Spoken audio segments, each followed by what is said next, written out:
great to be with you guys this afternoon, and I feel like already I could go home. Like, my heart is so full, and I am inspired and challenged, and I know that you all are probably feeling similarly. The lead pastor at our church has given me some great advice that, Greg, you just nailed and brought home for me this morning and this afternoon. And he said, don't speak to anyone whom you don't have a love for and whom you do not see. And I joined Greg and my other friends that have spoken today in that I've just been praying so much for our time together, that God would come and that God would speak, that you wouldn't walk away feeling overwhelmed or like everything has just kind of piled on you, but the word that the Holy Spirit has wanted to speak to you, that one word, that you would walk away with that and that you would be faithful and obedient to carry that out. So Marco asked me to come and speak today on reimagining the role of the youth worker. And you've probably heard it described before that the definition of insanity is doing the same thing over and over and over and over again and expecting a different result. Is this thing working? Yeah, I'm not good with power. Oh, no, it is. There we go. Here we go. Definition of insanity: doing things over and over and over and over again and expecting a different result.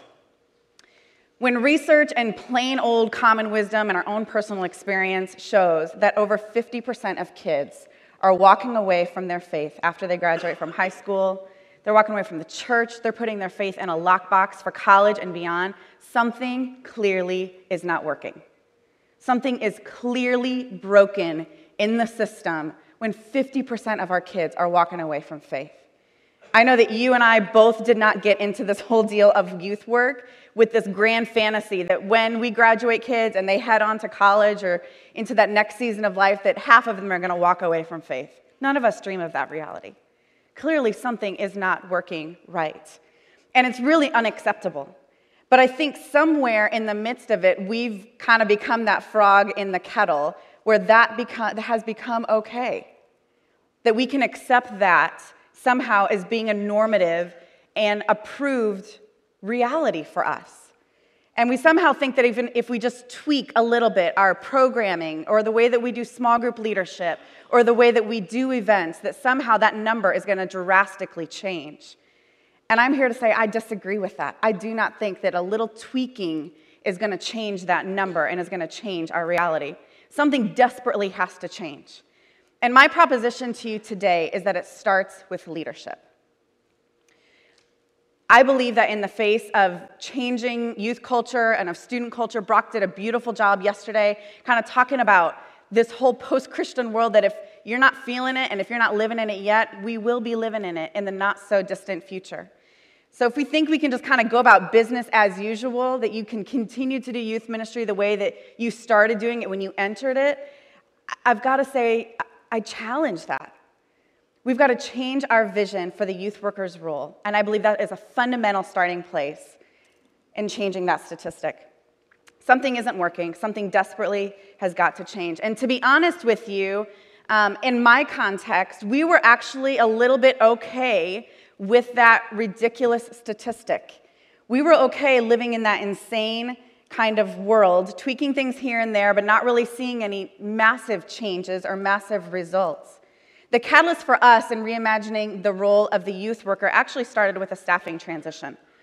And it presented an opportunity for us for some real change. But honestly, the catalyst should have been the students that we graduated year after year after year. When looking at their life after high school, we can see that they weren't following Jesus. That should have been the catalyst, but it wasn't.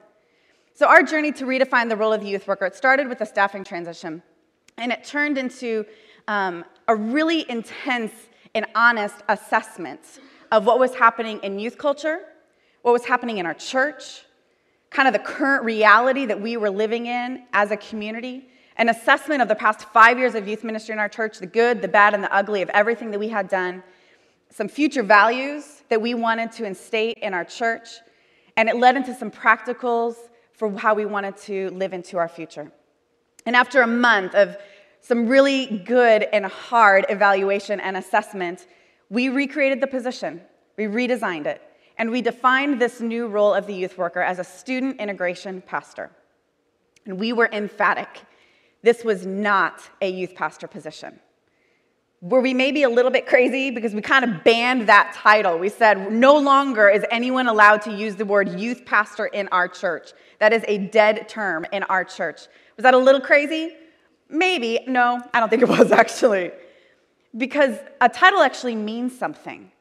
When you say the word youth pastor, there's automatically a set of expectations and assumptions and core beliefs and history that is tied into what that term means. And we needed to redefine what we wanted for this person, for this role, and all that they were going to do and represent. So what were some of those philosophical shifts that took place in redefining the role? Well, we defined this role as a student integration pastor kind of broadly, big picture, to contribute to and to collaborate with the broader church for meaningful, intentional, and mutual ways of integrating our students into the life of our church. So what does that mean? How did that kind of flesh itself out? There were a few kind of big picture boulders that we put into place that said, philosophically, the way that things are done here need to change. They've got to change. They desperately need to change.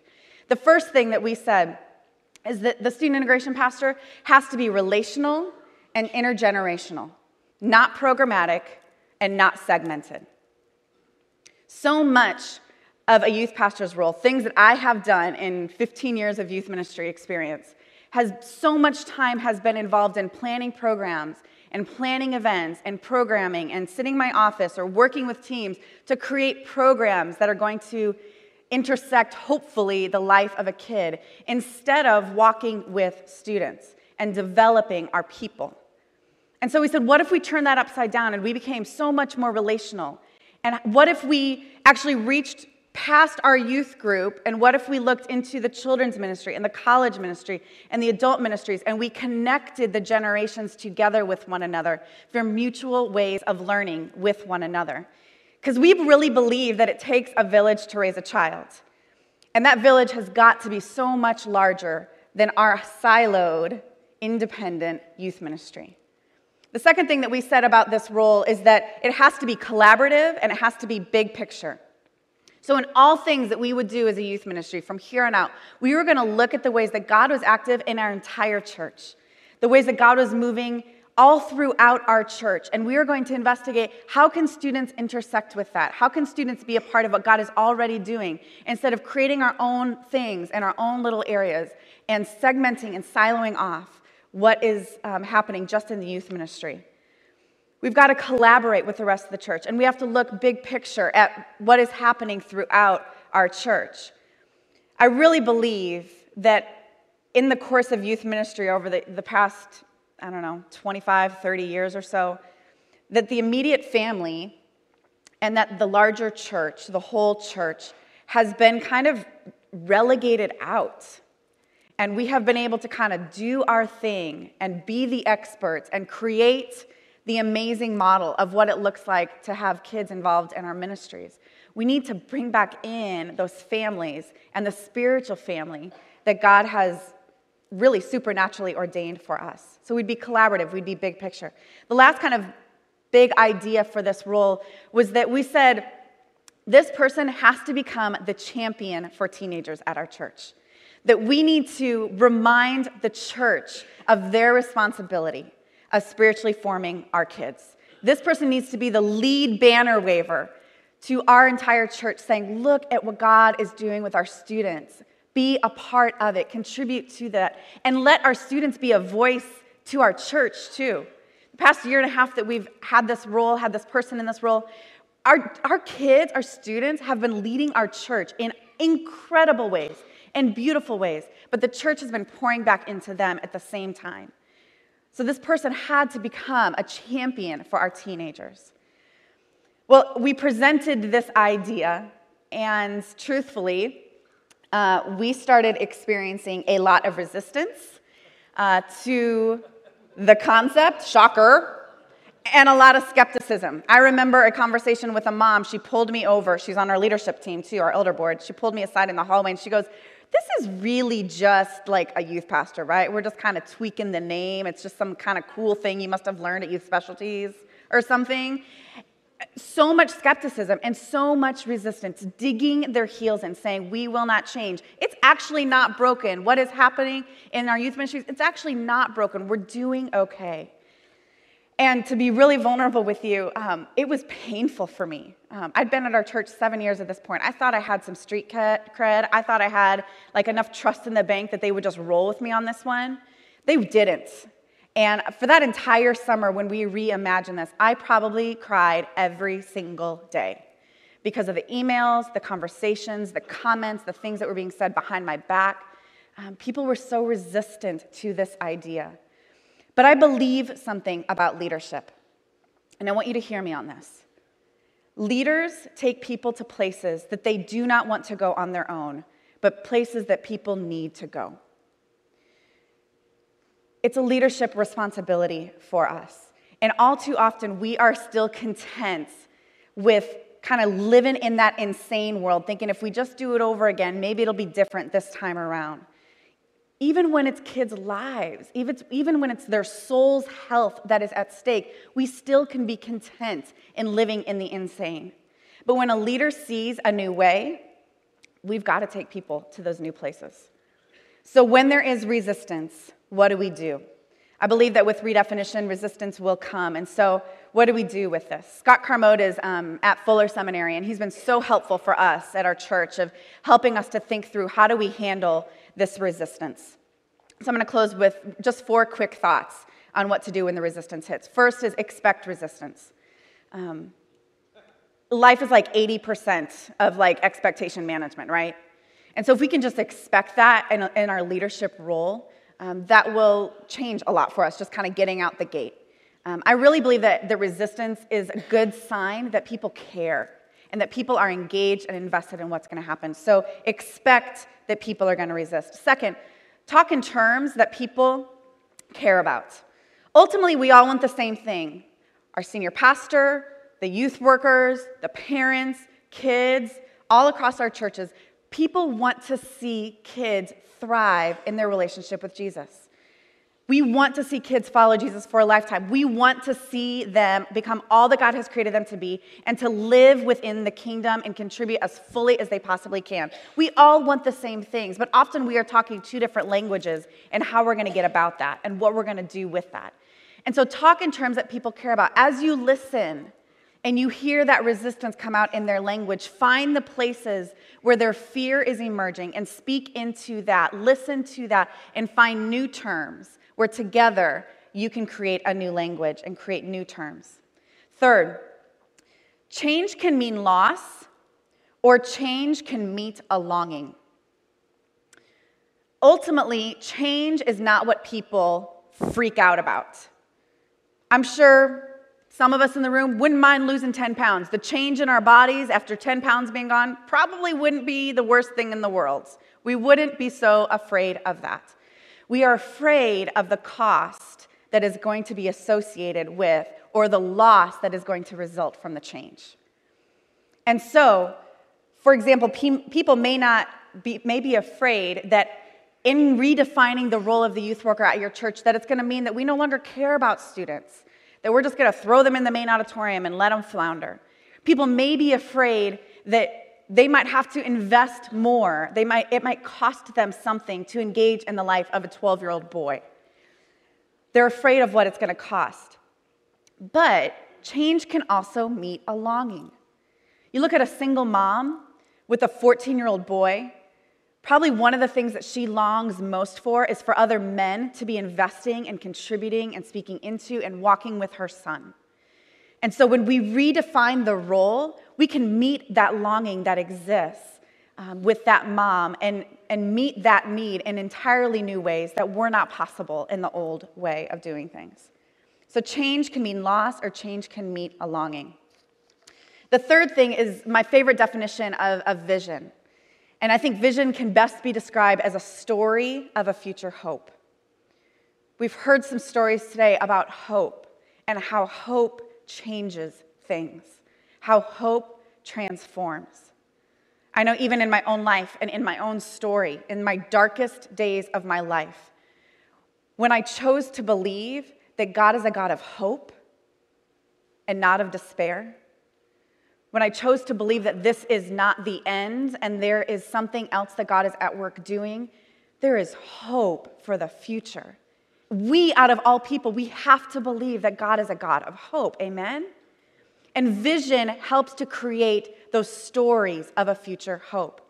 And so what we did is we started noticing that actually this vision that we were starting to talk about, this way that we were redefining the role of youth ministry in the church, that it was actually already happening in our church. And so we just started looking for the ways that God was moving and the ways that these stories were already activated in our church. And we started telling those stories. We started telling the stories of ways that leadership was at work in these ways of integration and relationships and collaboration and in cheerleading. And we started telling those stories like broken records. I literally told my team, you may have no conversation over the next 6 months that doesn't involve Jesus and stories of hope. You have to tell stories of a future hope, whether you're in a small group conversation, you're in a conversation with a parent, you're on the stage. Every single thing that we do must be telling stories of a future hope so that people understand what we are talking about is already at work, but we want to see it all throughout, embedded into every single thing.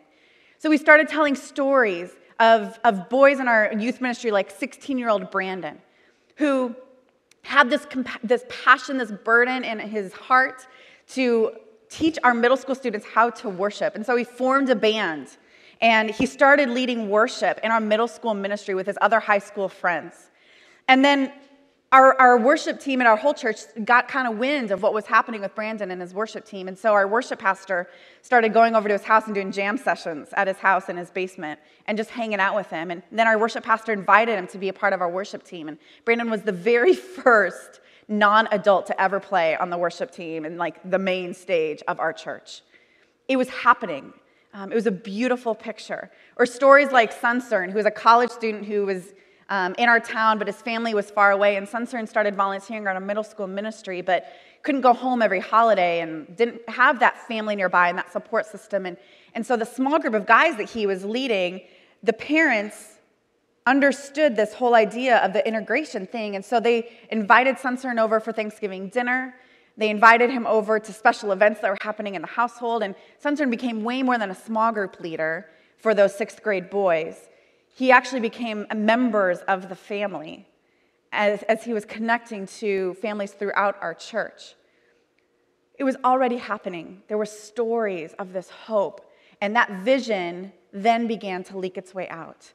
And soon the resistance that we were experiencing in the beginning didn't even exist anymore because people got it through the stories of what was already happening.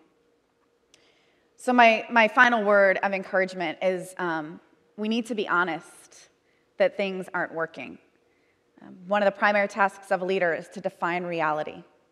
And we need to define reality and stop the insanity that some things are not working. And we need to do some things differently. And it starts with us. It starts with our leadership. It starts with us acknowledging that people sometimes don't want to be taken to the very places that they desperately need to go. And so my prayer and my hope for all of us today is that when we see reality, when we see insane behavior, that we stop running the game and that we say a new way is here today, and that we want to recreate. We want to tell these stories of a future hope and see what God does with those. Thanks.